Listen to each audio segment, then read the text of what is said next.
invitación. La verdad es que me siento muy honrado por la eh, oportunidad de platicar desde esta área que para mí pues, es muy interesante, bueno, pues es a lo que me dedico.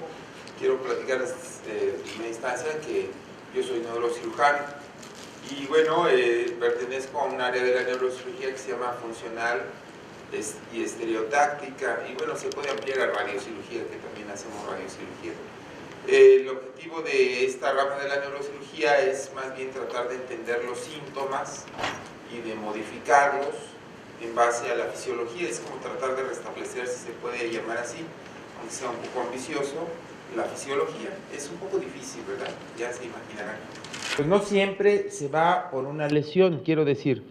En mi área no vamos por un aneurisma, no vamos propiamente por un tumor, no vamos a extraer un cisticerco, tratamos de entender el síntoma y modificarlo. Entonces tiene varias áreas la neurocirugía funcional, trastornos del movimiento, obviamente la más común de las enfermedades de esta área es la enfermedad de Parkinson, la epilepsia, la espasticidad, trastornos psiquiátricos, que ya es la más reciente, y clínica del tratamiento quirúrgico del dolor neuropático. Realmente eso, o sea, a nosotros nos llegan casos que pues ya pasaron por las clínicas del dolor y que dicen, oye, pues la opción quirúrgica podría existir en este caso, y voy a tratar de hablarles un poquito de una de las áreas más recientes de la neurocirugía funcional, que es la estimulación cerebral para el tratamiento del dolor. Obviamente voy a tratar de ser, espero, explícito y no dormirlos, y cualquier cosa que tengan de duda, por favor, interrúmpanme en cualquier momento. Perdón, le voy a mover tantito, no vaya a ser que se la disculpen. Sí. ¿Es la mía? Gracias. Bien. Ah, perfecto, excelente. Gracias. Entonces, primero, como siempre, empezamos por una definición, ¿no? A los seres humanos nos gusta definir para poder pisar a un terreno firme, y entonces el dolor neuropático es el resultado de una lesión o enfermedad que afecta el sistema somatosensorial central o periférico y que se caracteriza por dolor crónico, continuo o paroxístico evocado y amplificado como respuesta a estímulos nocioceptivos o no. O sea, es difícil la definición del dolor neuropático. ¿El dolor realmente existe? ¿Qué preguntas es este cuate? ¿No? O sea, pues claro que existe, ¿no? Sí, pero ¿qué es el dolor? O sea, es simplemente recibir un estímulo que está amplificado en intensidad o en tiempo. Podría ser, eso es la sensibilidad, ¿sí me explico? O sea, yo tengo cualquier tipo de estímulos, ¿a qué me refiero? La luz, el calor, el sabor, el tacto, pero si yo aumento la intensidad, esto se vuelve dañino y se convierte en dolor. Cualquier sensibilidad se convierte en dolor, pero qué bueno que existe porque me avisa que algo está mal. El problema es que cuando ya no me avisa de nada, cuando ya ocasionó un cambio en mi sistema nervioso central o periférico, y cuando ya en sí ese aviso se convierte en una enfermedad. Entonces, regresando a la definición, para empezar, tiene implícita una lesión. O sea, quiere decir que de alguna manera hay una destrucción parcial o total de una estructura nerviosa central o periférica que amplifica y que entonces transforma esa sensibilidad en un síntoma crónico, obviamente, que ya no solamente es la sensibilidad del dolor, sino la percepción. ¿Por qué les pregunto si el dolor existe? Bueno, a lo mejor lo que para mí es un saborcito picante, para alguien es un dolor terrible, ¿no? O sea, ¿a qué me refiero con dolor? Yo lo percibo porque mi sociedad, porque mi cultura me enseñó a comer chile.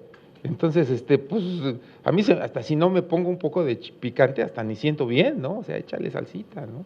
Y bueno, y entonces volvemos, entonces ya, no solamente la sensibilidad, sino cómo lo percibo de acuerdo a mi empate de memoria. O sea, recibo una sensación e inmediatamente la comparo con mis patrones de memoria. Digo, esto es sensibilidad, esto es dolor. A lo mejor de niño me machuqué un dedo y no me dolió tanto, pero mi mamá dijo, ay, ¿cómo te lastimaste, mijito? Ay, sí, me duele tanto, ¿no? ¿No es cierto que eso pasa? ¿No es cierto que diario nos confrontamos a lo que el paciente dice que es dolor y no es dolor? Bueno, vamos más allá. Y más allá de la percepción está mi supraconsciente, que estábamos hablando de la conciencia, ¿no? Y bueno, y entonces a lo mejor ni siquiera es la sensibilidad, ni siquiera es la percepción, es un malestar. Es algo que el día de Cocoyoc decían, es dolor del alma, ¿no? Es tristeza, es que no me siento bien. ¿Qué te pasa? Es que me dejó mi novia, me duele, se me murió mi hijo. Uy, eso ha de doler terrible, ¿no? Imagínense, ¿duele? Sí duele. Bueno, la siguiente, por favor. Ay, perdón, no, disculpa, perdón, la de atrás. Por estar de hablantín se me va. Entonces, incluye obviamente cosas que yo no les vengo a decir, ustedes se las saben, la puse ahí porque, bueno, pues tengo que decir. Lesiones focales o multifocales del nervio periférico. Esto quiere decir traumáticas, isquémicas, inflamatorias, ¿no es cierto? ¿Qué quiero decir? Si yo me lastimo por abulsión el plexo braquial o un nervio, y ese nervio parcialmente está mandando información, después ese dolor se vuelve dolor neuropático. Isquémica, obviamente, también inflamatoria, en una enfermedad artrítica inflamatoria puede haber dolor neuropático. Lesiones generalizadas del sistema nervioso periférico, una polineuropatía tóxica, metabólica, isquémica o inflamatoria. Uno de los casos que vamos a ver hoy, el de la señora Nelly, ¿verdad?, que tuvo un cáncer de mama, le quitaron la mama, le hicieron radioterapia a la zona, al lecho, y radiaron a tal grado que todos los nervios intercostales quedaron atrapados y radiados. Era un dolor terrible. La doctora Araujo, bueno, tuvo que atenderla varios años por esa circunstancia. Las lesiones directas sobre el sistema nervioso central. Un infarto en el tálamo, que se llama síndrome de Dejerine-Roussy, ¿se acuerdan? En los núcleos talámicos específicos, produce un dolor neuropático de los más difíciles de controlar, porque la información que lleva ahí somatosensorial es mal interpretada, o sea, es una mala percepción, y aunque es un dolor, es una sensibilidad normal, el tálamo la percibe como diferente y la interpreta como dolor. Por supuesto, la esclerosis múltiple no se diga, en fin.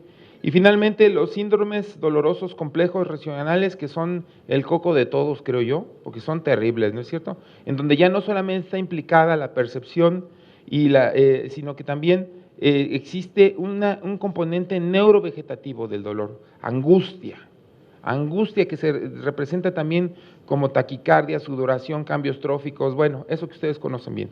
Bien, la fisiopatología del dolor neuropático, en términos generales, es esto. Una de las cosas que más me gusta cuando tenemos que presentar una charla es que hay que estudiar, y me puse a estudiar.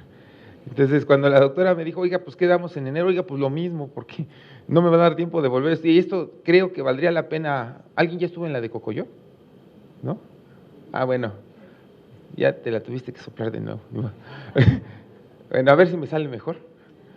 El aumento de la nociocepción periférica es el primer paso del dolor neuropático. Quiere decir que lo que normalmente una fibra sensorial de cualquier tipo percibe como sensibilidad es transformada en dolor. O sea, hay nociocepción en lugar de esterocepción o interocepción. Nociocepción. Segundo, la excitabilidad se vuelve anormal en las neuronas aferentes de las astas posteriores de la médula espinal. O sea, hay un cambio en la fisiología de cómo se está enviando la información hacia otros centros del sistema nervioso. Tercero, hay una facilitación nocioceptiva a nivel central. O sea, ya no solamente es que mi sensibilidad normal se está interpretando como dolor, sino que además dentro del sistema nervioso las vías que podrían inhibir el dolor se alteran y se convierte en nociocepción a nivel central. Entonces esto nos lleva ya a la definición de dolor neuropático. Hay una reorganización del sistema nervioso. Para definirlo de esta manera, dolor neuropático quiere decir que es un dolor ya no propiamente de la periferia, sino que es una alteración de la estructura y de la función del sistema nervioso, y el síntoma es una aferencia del mismo sistema nervioso que se interpreta como dolor. O sea, ya no es afuera, ya es el sistema nervioso. Se transformó, se reseteó la máquina, pero se reseteó mal. Y finalmente hay un mantenimiento o complicación simpática. Ese es el último, ¿sí? Bueno, esto también no tengo mucho que decirles. Es la exploración de los síntomas o signos del dolor neuropático, que bueno, pues está la hipoestesia, palihipoestesia, hipoalgesia, termohipoestesia, y todo esto tiene también su definición: reducción de la sensibilidad de estímulos no dolorosos, que se evalúa con toque de brocha, algodón o grasa, y la respuesta patológica esperada es una reducción de la percepción. Hay una palihipoestesia, reducción de la sensibilidad a la vibración, exploración con diapasón, reducción de la percepción, hipoalgesia, reducción de la sensibilidad dolorosa, y exploración, qué curioso, ¿no? O sea, al mismo tiempo que hay dolor neuropático, pero el toque con pincho, hay una ligera disminución, hay un adormecimiento, porque está trastornada la función. Termohipoalgesia, pues lo mismo, pero con temperatura, ¿verdad? Por favor, la siguiente. Estas son de reducción. Estos son los espontáneos. O sea, el paciente con dolor neuropático tiene síntomas espontáneos. Sensación no dolorosa, persistente, característica, por ejemplo, el hormigueo. O sea, no tengo que hacer nada para evocarlo, pero el paciente dice: es que lo siento entumecido, adormecido, ¿verdad? Una escala ordinal de EVA, del 0 a 10, es una forma de evaluarlo. Pues, ¿qué respuesta patológica espero? Nada, pues la presencia o ausencia. También se puede medir en áreas por centímetro cuadrado de parestesia. El dolor paroxístico, ¿se acuerdan de la neuralgia del trigémino, verdad? Hay una descarga eléctrica que viene y va, es como una crisis epiléptica de dolor, podría llamarse así. Hay un artículo por ahí muy interesante que leí hace años acerca de que el núcleo sensitivo trigeminal en puente, en la neuralgia del trigémino, realmente está descargando porque tiene una hipersensibilidad a sodio, y entonces abre los canales y viene una descarga. Entonces le damos carbamazepina, ¿no? Entonces, como si fuera una epilepsia, ¿verdad?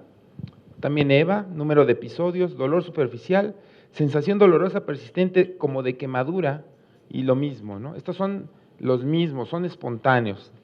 Bueno, y los evocados, la hiperalgesia, la punción, la sumación temporal. Fíjense, aquí lo curioso es que cuando ustedes empiezan ya a hacer una exploración armada y además con toda intención, por ejemplo, la hiperalgesia, la punción es una sensación aumentada a lo que antes no dolía con una aguja, aquí duele, ¿no?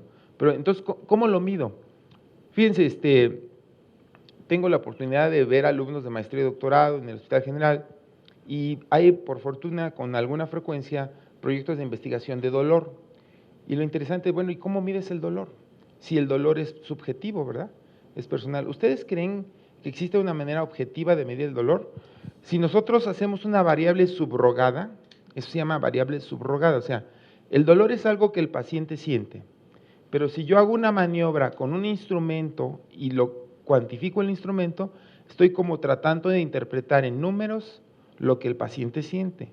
Obviamente nunca será el síntoma, pero a veces me permite evitar subjetivismos del interpretador y del que lo siente. Entonces yo creo que hacia allá vamos. No sé si ustedes han escuchado hablar del doctor Francisco Pellicer, perdón, que está ahí en el Instituto Nacional de Psiquiatría. Él ha hecho un estudio de dolor muy interesante, donde se prende un área del cíngulo y donde mejorando las conciencias de dolor desaparece. Entonces creo que para allá iríamos, hacia la mejor comprensión. Yo creo que pasamos.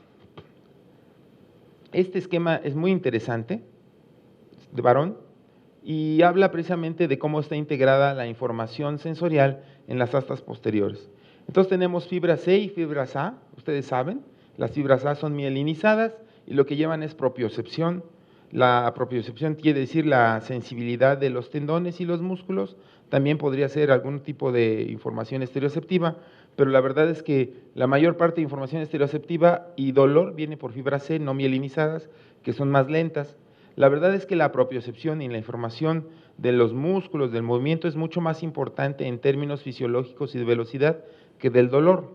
Sin embargo, el dolor tiene predominancia porque llega a esas neuronas de amplio rango y estimula directamente. ¿Se acuerdan ustedes que después de esta neurona viene un cruce y se va al espino talámico que asciende y desciende, sobre todo asciende al tálamo? Mientras que la propiocepción tiene dos vías, una se va por cordones posteriores y otra se va hacia adelante. Tiene 4 vías realmente la propiocepción, es como más importante desde el punto de vista del número de fibras implicadas y de velocidad de traducción.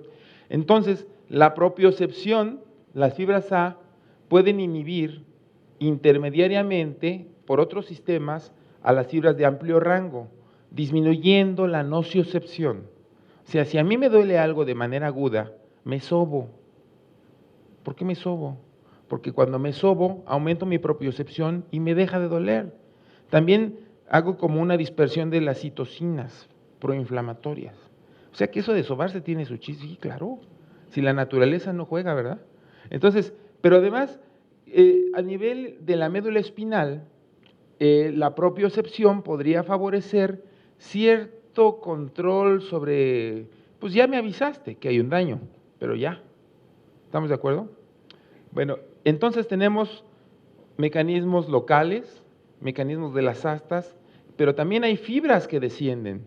Hay fundamentalmente dos estructuras que están fuertemente implicadas en el control del dolor, que son la sustancia gris periacueductal, ¿sí se acuerdan? Y el núcleo del RAFE, que produce serotonina, y que descienden a través de la formación reticular e inhiben el dolor, vienen desde arriba. Entonces podría ser que la acupuntura o la meditación contra el dolor pudiera ser. Yo creo que de hecho ustedes saben más eso mejor que yo. Bueno, entonces, ¿qué pasa con dolor neuropático? ¿Se destruyen los axones? No se destruyen todos. Se destruyen algunos, pero los que quedan medios vivos o los vivos empiezan a recibir la información inflamatoria de citocinas y empiezan a transformar su capacidad de receptores de tal manera que hay una alta predominancia de las fibras C sobre las fibras A. Entonces, este es un aumento del dolor o de la nocicepción periférica. La transformación del estímulo no nociceptivo a nocioceptivo es entonces una conjunción de las variantes de los neurotransmisores y de las citocinas proinflamatorias locales, pero que repercuten a la médula espinal. ¿Qué quisiera implicar esto? A ver, ¿qué estoy diciendo? ¿Por qué un dolor que era nocioceptivo agudo se vuelve neuropático? ¿Qué tiene por condición que suceder? Bueno, hay una lesión, ya dijimos. ¿Qué más? Se hace crónico. O sea, hay una condicionante que está lastima y lastima y lastima de tal forma que la médula espinal empieza a transformar lo que no era nociocepción en nociocepción. Hay una disminución de la producción de GABA, norepinefrina y 5-HT, o sea, serotonina, de las fibras descendentes. Y se ha comprobado además que la glía empieza a bombardear a estas neuronas de amplio rango y a producir a través de glutamato excitación. O sea, esa neurona que finalmente recibe propiocepción y nociocepción, finalmente ya no sirve más que para dolor. Imagínense, ¿cómo podemos con un AINES cambiar esto? Pues no podemos. ¿Verdad que no podemos? Bueno, sí. Entonces, hay un daño físico, químico, un proceso inflamatorio originalmente agudo que hace un incremento en las citocinas, sobre todo en la interleucina A, interleucina 6 y en el factor, el TNF-alfa, ¿sí? Factor de necrosis tumoral alfa. Esto ocasiona una sensibilización periférica, un incremento de sodio de un receptor especial de amplio rango, de fibras adrenales y de activación de las fibras C. Esto ya es como más, un poquito teniendo más datos científicos, ¿verdad? Ahorita se los platiqué como de sencillito, pero realmente sí podemos nosotros influir y sí podemos saber qué mecanismos de la señalización celular están implicados en esto. Luego, esto ocasiona una sensibilización central por todo lo que les platiqué. ¿Cuál es? Predominio de las fibras del dolor sobre las fibras mielinizadas. Transformación de estímulos generales a nocioceptivos. Incremento del glutamato y NMDA y disminución de GABA, noradrenalina y serotonina, que son los inhibitorios. Mantenimiento de la inflamación. Sí, tiene que seguir habiendo el momento. Entonces, fíjense, un proceso inflamatorio crónico y una transformación de la fisiología a fisiopatología dolorosa, de aferentación e hiperexcitabilidad central. Imagínense entonces que está bombardeando todo el tiempo información dolorosa. Entonces, ¿y lo demás? ¿A dónde va la información de la médula espinal? ¿Dónde es la plataforma de llegada que conocemos todos? El tálamo. Entonces, el tálamo recibe esto en el ventral lateral pero si ustedes recuerdan bien, hacia la cara interna del tálamo están los núcleos inespecíficos del tálamo que aparentemente dicen, no, pues no tienen función, tienen mucha función. Tienen función del estado de alerta y de ese estado como de intuición. Las mujeres tienen un sexto sentido y los hombres no. Sí, sí lo tenemos, lo que pasa es que no le hacemos caso. Nosotros somos más sintéticos, al punto, y las mujeres van a los detalles. ¿No es cierto? Me dice mi esposa, ¿qué te hice en mi vida? Tú sabrás. Ay, pues eso me aterra. Tú sabrás, pues, ¿qué sé? Pues no sé, yo soy el mismo de siempre. Un detalle. ¿No es cierto? Bueno, pues eso es. Entonces, a lo mejor, aunque se siente por las fibras no mielinizadas, por las fibras hacia el sistema talámico en específico, es molesto. Es molesto. ¿Sí? ¿Sí? ¿Cómo? ¿Por qué no? ¿Por qué no una sensibilidad? Sí, ¿no? En mujeres, ¿no? Y además en angustia y en depresión. ¿No estaríamos hablando de un dolor más bien perceptivo, emotivo? Pues nada que le hagamos afuera va a servir. Sí, es interesante, ¿no?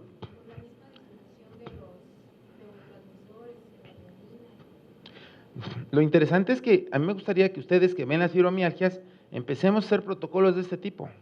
Vamos a empezar a medir, ¿no? Bueno. Sí. Bueno, llegamos, cambios tróficos y metabolismo de la corteza somatosensorial, aumento del metabolismo en el sistema límbico, que tiene que ver fundamentalmente con las emociones. Y por supuesto, pues esto ya no solamente es cómo lo percibo, sino que da una respuesta simpática. Es esto. Hay un proceso inflamatorio originalmente que ocasiona un daño, pero si esto persiste, realmente lleva la molestia a médula espinal, de ahí llega al tálamo, del tálamo a la corteza, de la corteza al hipotálamo y desciende a la médula suprarrenal y ocasiona realmente un bombardeo simpático. Entonces, ese es el síndrome doloroso complejo regional, ¿no es cierto? Ya realmente es un dolor neuropático asociado a cambios neurovegetativos. Siguiente. Bueno, para complicarles un poco más la vida, entonces tenemos receptores, por ejemplo, aquí estamos hablando solamente de glutamato. ¿Se acuerdan que el glutamato tenía que ver con la glía, que finalmente estaba bombardeando las neuronas de amplio rango? Bueno, el glutamato tiene receptores de 4 tipos: AMPA, cainato, quiscualato y NMDA. ¿Sí? El NMDA y el AMPA son tóxicos, porque si se bombardea una neurona con mucho de esto, la neurona se muere. Entonces, si nosotros evitamos esto, evitamos que la neuronita muera y demás. Pero bueno, también tiene autorreceptores. Y tiene otras neuronitas que actúan sobre esta que favorece, o la glía que favorece la liberación de glutamato, que son como reguladoras. O actúa sobre otras que actúan regulando la fibra final. O tiene la glía misma. O sea, es bastante compleja la señalización celular a nivel del orden neuropático.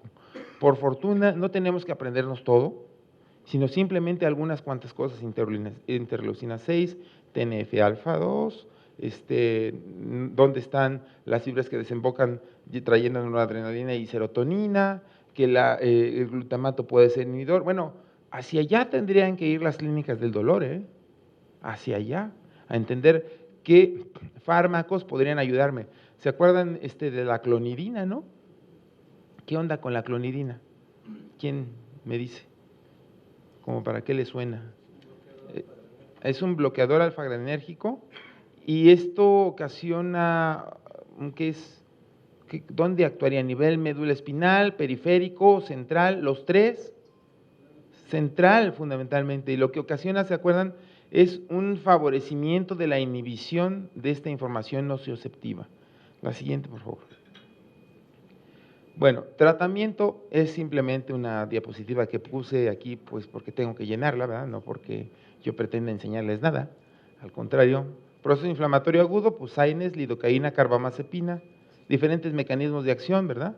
Los AINES son ancitocinas, la lidocaína inhibe la entrada de sodio, La carbamazepina es compleja, pero también tiene que ver con los canales de sodio. La sensibilización periférica otra vez, pero ya vienen los opioides, gabapentina y pregabalina. La central, bueno, pues otra vez, pero ya apareció la clonidina, aquí aparece la clonidina. Y la de aferentación, híjole, aquí nos empezamos a dar de topes, ¿no? No está por aquí cuando uno dice, ¿y ahora qué hago? Y entonces aparece la cirugía. Por supuesto, los inhibidores selectivos de recaptura de serotonina ya hablan más de dolor, de estados límbicos, ¿sí? De estados emotivos, ansiedad y depresión. Y finalmente, bueno, en cambios simpáticos y tróficos está la neuromodulación, que es el motivo de esta charla. Bueno, los procedimientos emergentes para el tratamiento del dolor neuropático son ya bien establecidos, me refiero a establecidos a unos 15 años a la fecha: estimulación cerebral profunda, estimulación de cordones posteriores y bombas de infusión intratecal. Esto ya está completamente aceptado. Perdón, ¿alguien de ustedes ha utilizado alguno de estos, alguna de estas herramientas o alternativas del tratamiento del dolor? Nada más levanten la mano. Doctor, 2, 3. 3 de una audiencia como de 40 personas. O sea, realmente está muy poco difundido.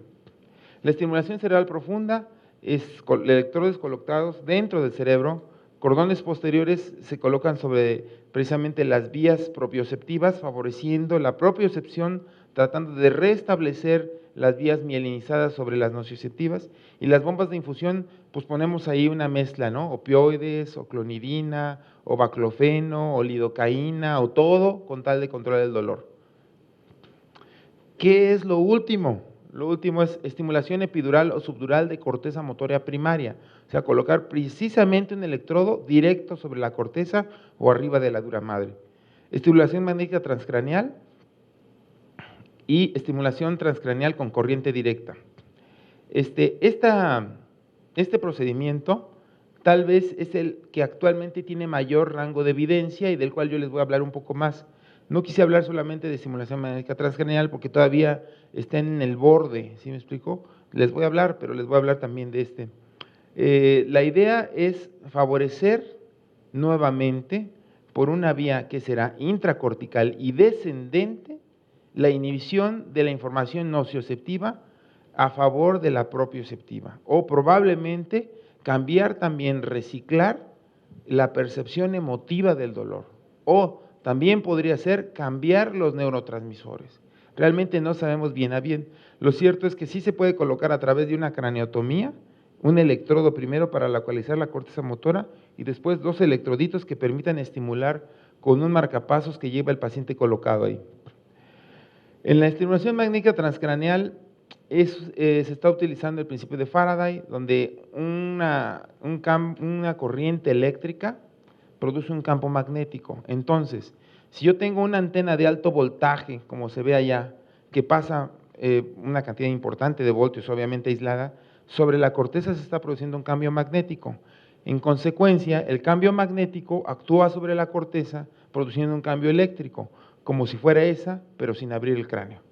Esto quiere decir, estimulo eléctricamente la corteza cerebral primaria, motora primaria, para producir un cambio similar al de ella. Obviamente, cada vez tenemos equipos más potentes, mejor diseñados, y estamos ahora con 3 proyectos de investigación tratando de ver por qué funcionan. Tenemos uno en Parkinson, tenemos otro en dolor y tenemos otro en enfermedad vascular cerebral subaguda, porque si ustedes favorecen el disparo de las neuronas que están en la penumbra, tienen un factor trófico para que no todas las neuronas que están como queriéndose morir mueran, entonces es más fácil la rehabilitación. En el Parkinson, si quieren, otro día les platico, y en el dolor ya les platico. Y recientemente me encontré que están colocando 2 electrodos, un cátodo y un ánodo, en contraposición en el cráneo, y están pasando con una pila de 9 voltios corriente. Digo, eso ya casi me da, a mí me da un shock. Digo, ahora ya conéctate a la corriente. No, tiene que ser directa, O sea, tiene que ser una pila de 9 voltios. Pero quiere decir que entonces, ¿esta cosa del electroshock funciona? Sí funciona. La terapia electroconvulsiva tiene una indicación. La terapia electroconvulsiva se utiliza en trastornos psiquiátricos porque libera el principal neurotransmisor de la corteza, que es glutamato. Entonces produce grandes descargas de glutamato que favorecen la liberación de neurotransmisores en los núcleos basales y en el núcleo accumbens de dopamina. Entonces, la dopamina es el principal neurotransmisor de la recompensa, o sea, del placer. Entonces, inhiben un poquito el dolor porque pues, el paciente se siente mejor. Si el dolor era más bien límbico o emotivo, hacemos el switchaje, ¿no? La siguiente, por favor. ¿En pacientes deprimidos esto funcionaría también? Sí, claro. O sea, la terapia electroconvulsiva es indicación en pacientes deprimidos que no responden a 2 o 3 esquemas de antidepresivos con ideación suicida o con intento suicida. Ay, aquí ya se echó a andar.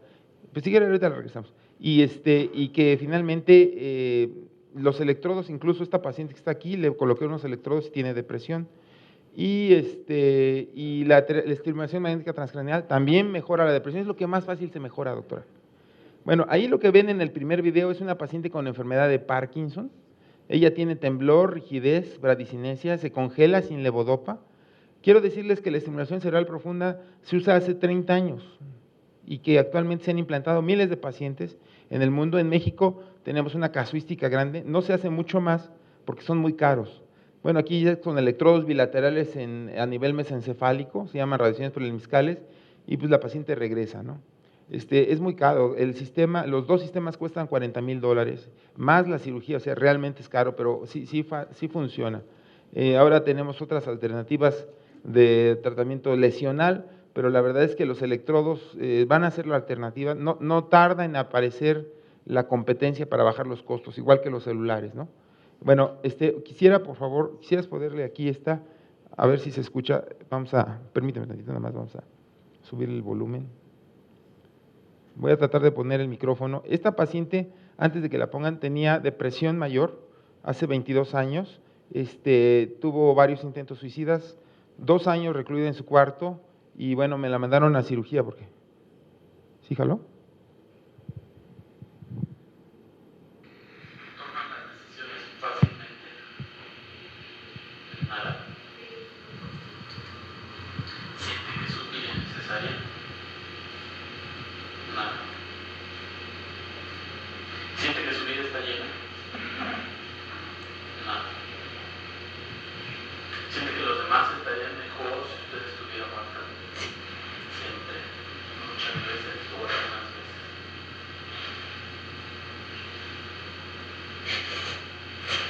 Siempre. Sigue disfrutando con lo que hace. Nada. Pues dan ganas de llorar, ¿no? Eso es lo que todavía no puedo muy bien, pero como que ya estoy Empezando. ¿Cómo podemos contestar algunas veces?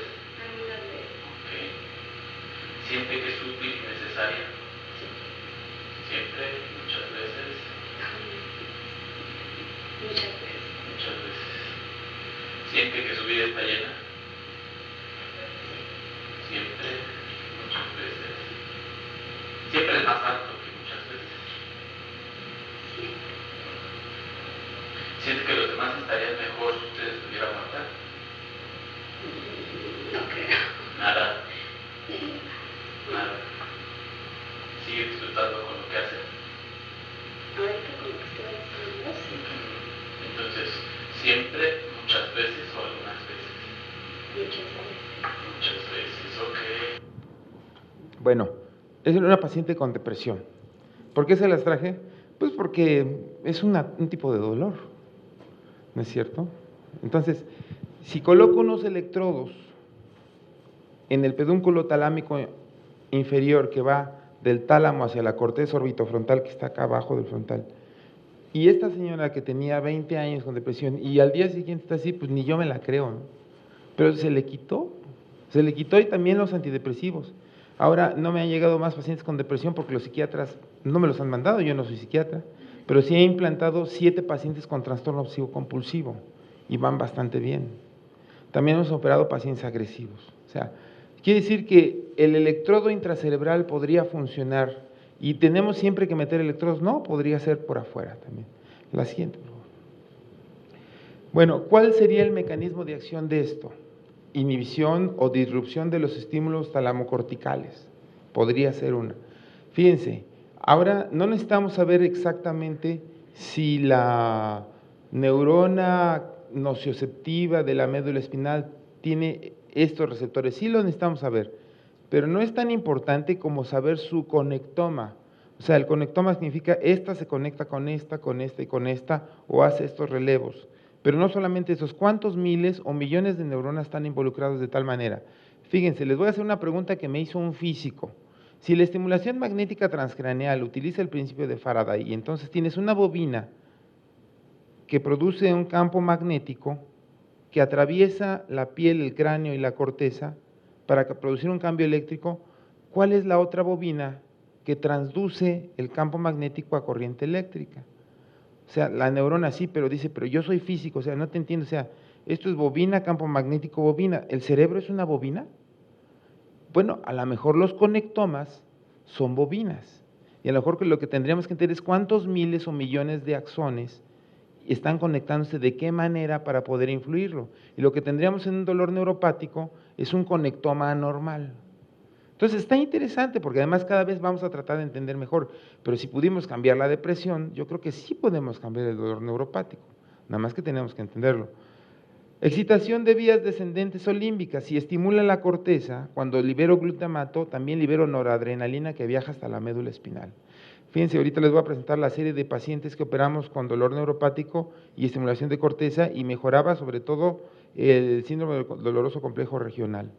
Y finalmente, un decremento del estado depresivo ansioso. Sí, o sea, a lo mejor no quito tanto el dolor nociceptivo, pero a lo mejor el estado de ánimo y la cosa cambia, ¿no es cierto? Ya la ve diferente. ¿Se acuerdan de la cingulotomía que a veces nos mandan? ¿Por qué se hace cingulotomía en pacientes terminales con cáncer?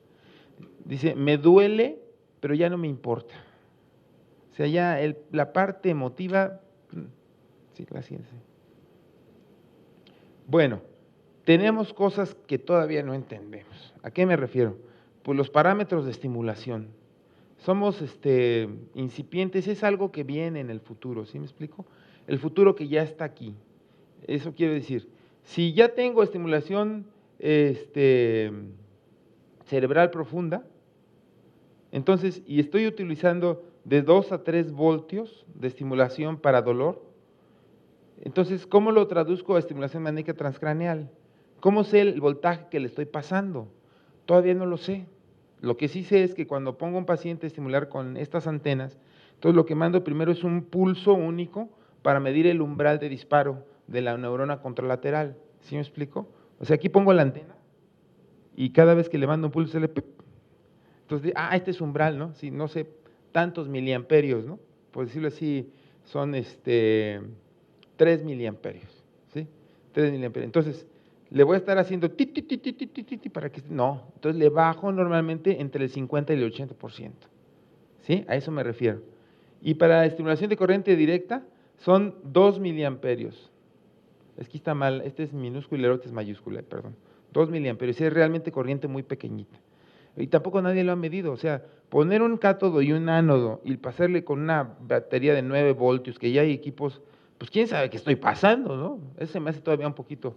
Bueno, frecuencia de estimulación. En estimulación cerebral de corteza motora primaria, utilizo 25 a 50 Hz, en magnética transcranial de 5 a 20 Hz, y aquí es continua, ¿sí? Aquí no hay frecuencia, ¿se acuerdan que la corriente eléctrica cicla o es directa? El paso de electrones para allá, o va y viene, va y viene, va y viene. Entonces, en la estimulación de corteza motora primaria, utilizamos de 25 a 50 Hz. Ahí les va un dato. Para la enfermedad de Parkinson, normalmente utilizamos de 100 a 200 Hz, ¿no? Polos, 130 y 180 son las frecuencias a las que más se observan resultados positivos en Parkinson. En epilepsia es más o menos de 80 a 120. En todos los tipos de estimulación para dolor es abajo de 50. ¿Sí? En estimulación magnética transcraneal es de 1 a 20. O sea, quiere decir que realmente sí hay conectomas o sí hay patrones de disparo característicos y estamos aprendiendo a conocerlos. Ancho de pulso es cuánto dura lo que yo estoy disparando, que son 200 microsegundos o 50 microsegundos, aquí es continua. El patrón allá puede ser continuo o bipolar, quiere decir del electrodo hacia donde se dirige, que es la carcasa, o entre dos contactitos, porque el electrodo no es único, tiene 4 salidas de electrones. En estimulación magnética transcraneal, ahorita estamos estudiando una cosa que se llama repetida, o teta burst, y luego paro, chistoso, ¿no?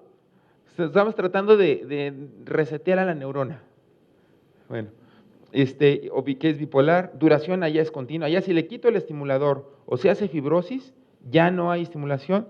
Aquí son sesiones de 20 minutos de 5 a 10 días. Y el efecto dura más o menos de 1 a 3 meses.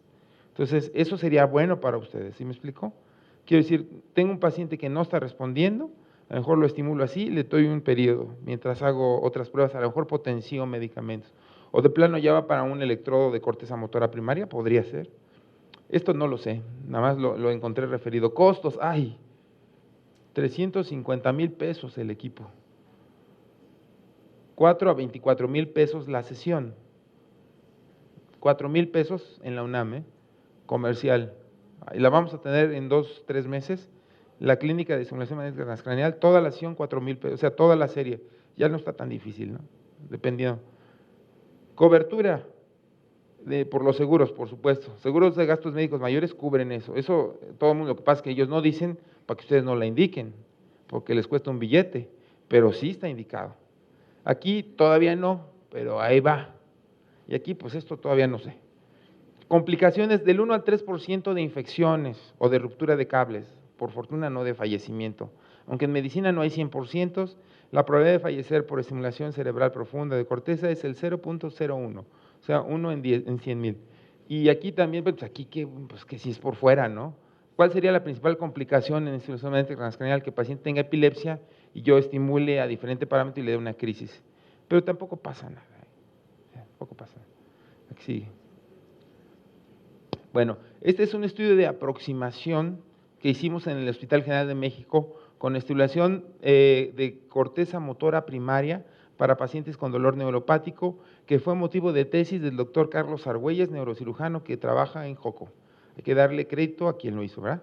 Y todo el grupo. Bueno, entonces, 8 casos con dolor neuropático, el sexo o masculino o femenino, la edad y el diagnóstico, ¿no? La evolución en años de la enfermedad. Entonces, bueno, pues ahí tenemos de todo, ¿no? No es punto guión 8, 0.8, o sea, es menos de un año, porque el dolor es muy intenso, muy, muy intenso, ¿sí? Fíjense que los pacientes con abulsión braquial como que predominaron de alguna manera, Parker Weber era una malformación congénita vascular que producía una neoformación de vasos que comprimía y producía un síndrome doloroso complejo regional. Y la posherpética, que bueno, pues también es el pan nuestro de cada día, ¿no? Y esta es la evaluación al final del periodo basal contra una fase off, o sea, apagado, contra una fase on, o sea, prendido. Se hizo un pequeño periodo doble ciego para ver si no era efecto placebo. Entonces, bueno, pues sí, parece que había efecto. O sea, sí funciona. Busquen la estimulación de corteza motora primaria para el dolor. Es una herramienta actualmente autorizada por la FDA y por la EMEA y por cualquier lado, entonces pueden usarlo. Pero ya el particular para todo el grupo de los 8 pacientes a lo largo de un año, ustedes pueden ver del 100% de dolor que tenía originalmente, cómo cayó más o menos al primer mes, más o menos al 15%, sube en este periodo, hubo ¿qué creen que pasó aquí? Lo apagamos, ¿sí? Y luego vuelve a caer, dicen, oiga, ese no es ético, ¿verdad? Dicen, bueno, pues se les pide permiso. No se les dice, oye, te voy a pagar, no, me das chance de que de alguna vez.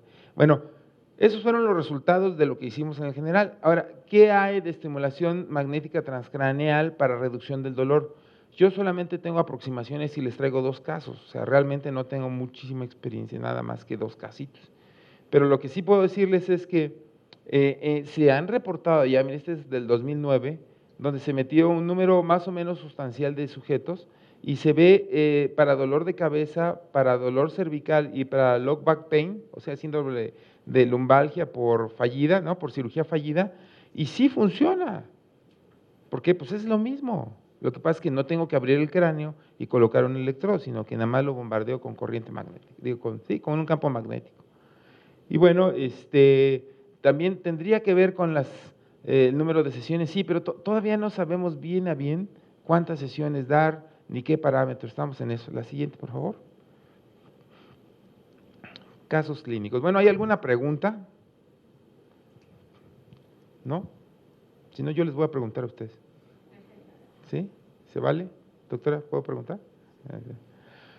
Una mujer de 44 años con un síndrome doloroso complejo y regional tipo 2, 2 o 3, no, 2, de 2 años de evolución secundario a trauma cervical. Ella vino de Tabasco, de Campeche, no me acuerdo, ya no sabíamos qué hacer. Dijimos, seguramente va para un electrodo en corteza, pero el esposo nos decía, oiga, pues es mucho dinero, ¿qué si va a jalar eso? Entonces se nos ocurrió, bueno, vamos a hacer estimulación magnética transcranial, si jala, pues es probable que jale la otra, ¿no? Entonces, pues sí, digo, uno va ahí como tanteando, ¿no? Entonces hicimos la estimulación repetida al 80%, 10 Hz, 20 minutos por 7 días, y la EVA de 8 a 9, con pregabalina, carbamazepina, bajó de 4 a 5 puntos. Tampoco la curó, pero sí jaló. O sea, bueno, entonces quiere decir que sí podría eventualmente funcionar. Se implantó un electrodo epidural en corteza motora y bueno, la escala bajó más o menos 6 a 7 puntos de la original. Tampoco se curó, le digo, pero bueno, ya podía hacer cosas, ¿sí me explico? Y la duración, disminución de los opioides y en todo lo que tomaba ella. Ahora, ella se fue a Tabasco y bueno, la verdad es que desde hace como unos 5 años no sé de ella, me imagino que debe estar bien. Dicen, not news, good news, ¿no es cierto? Eso digo o no. Solamente me buscan cuando están mal o para demandarme. Pues sí, para felicitarme nunca. Oiga, doctor, le invito un molito porque me ayudó. ¿No, verdad? ¿Les suena conocido? Ay, doctor, usted ha de perdonar. Caso clínico, es nuestra paciente. Entonces, mujer de, no 58, 54 años, con antecedente de mastectomía derecha por sea de mama, implantación de prótesis. La resonancia, decía ella, yo creo que más bien la radioterapia lastimó la piel, produjo un proceso inflamatorio y un síndrome complejo regional, uso de opioides. Ahí, bueno, no sé si usted quiere comentar, usted conoce mejor el caso que yo. Ahí nada más quisiera agregar que hay que tener cuidado. Habíamos logrado, después de la cirugía y de la radioterapia, que estuviera razonablemente bien, con menos dolor, pero a ella le pusieron un expansor y en la otra mama la prótesis. Pero entonces le hicieron una resonancia magnética y ya en Estados Unidos sí tienen cuidado, en México no lo han hecho tanto. El expansor tiene un cuadrito que puede ser del tamaño de mi uña, que es metálico. Y pareciera que no porque es blanco, entonces pueden pensar que es un plástico o otra cosa. Y la verdad es que cuando yo la conocí también el expansor estaba un poco a tensión, en fin. Pero cuando le hicieron la resonancia magnética, ella sentía que la levantaban de la mama. Y lo que pasa es que la plaquita esa de ese tamaño es metálica y claro que le tensionó, ¿no? Entonces eso hizo que se desquiciara lo que ya llevábamos ganado en meses de control del dolor.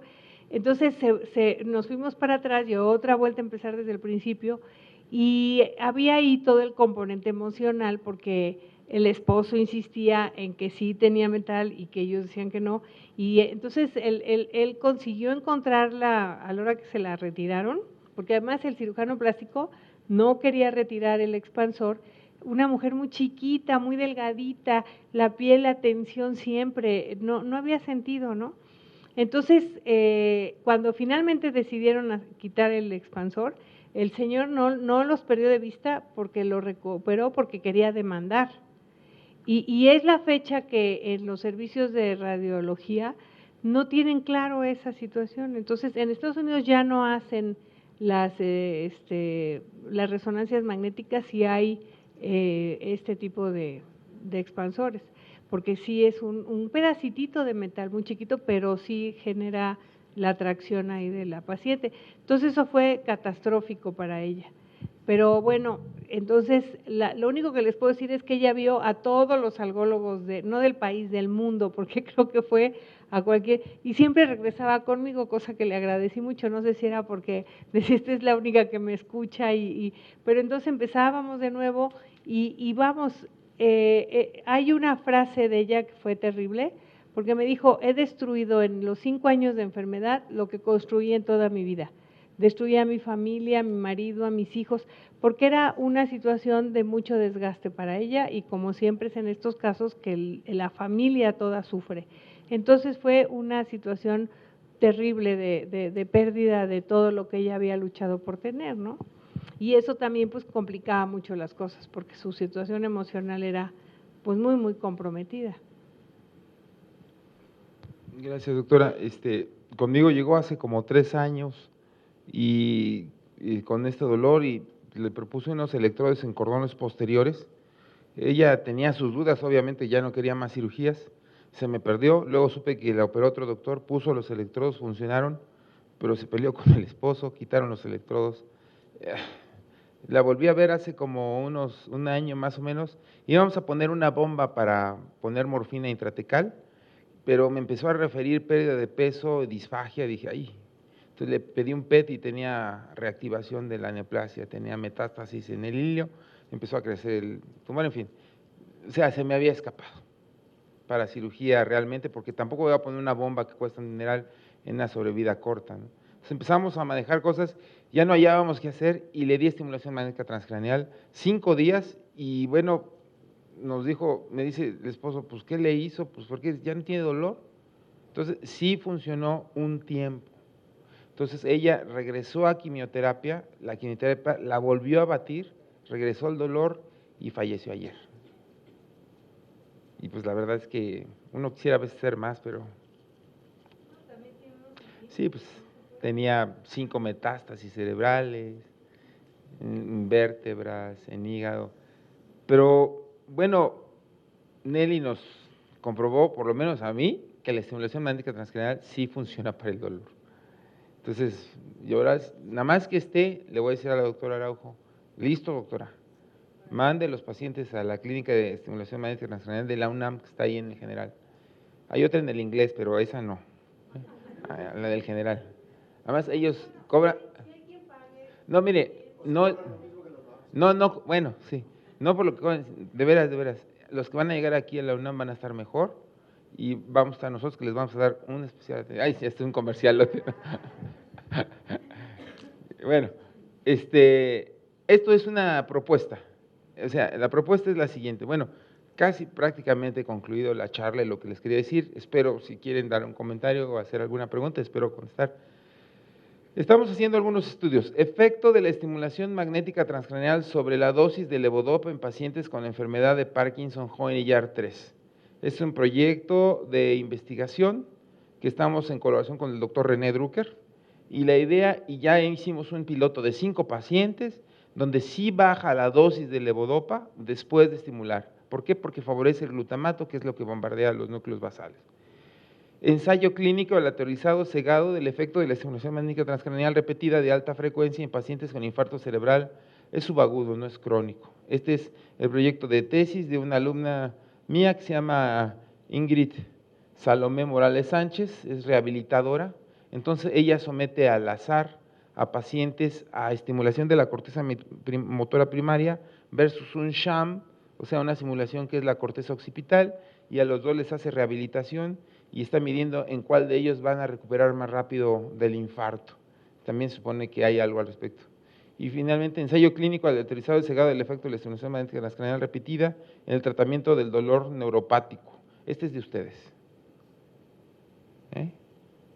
A ver quién dice yo. Y pues ahí los espero. Ya dijo yo allá. Creo que es la última, ¿no? Conclusiones, sí. Termina uno con conclusiones, ¿verdad? La estimulación de la corteza motora es una alternativa terapéutica, sí. No solamente de la corteza motora, también cerebral profunda, también de cordones posteriores y también las bombas. Su eficacia debe ser probada por medio de ensayos clínicos. Todavía no sabemos, o sea, vamos a ver. qué tanto y en qué caso, en quién, cuándo, dónde. El mecanismo de acción aún no es bien conocido, pero ahí vamos. Los efectos colaterales son poco trascendentes y poco frecuentes. El costo es un factor determinante. Eso, bueno, ¿qué les digo, no? Pues que no es factor determinante. Pienso que la estimulación magnética transcranial le va a ganar a la estimulación cerebral profunda o de corteza motora, no solamente por el costo, sino porque no tengo que abrir el cráneo. Y si eventualmente puedo hacer una reconstitución de la neurofisiología, pues sería una alternativa. Finalmente, la principal indicación es el dolor neuropático refractario. Ya, creo que ahora sí es la última. Bueno, pues, preguntas, comentarios. Sí.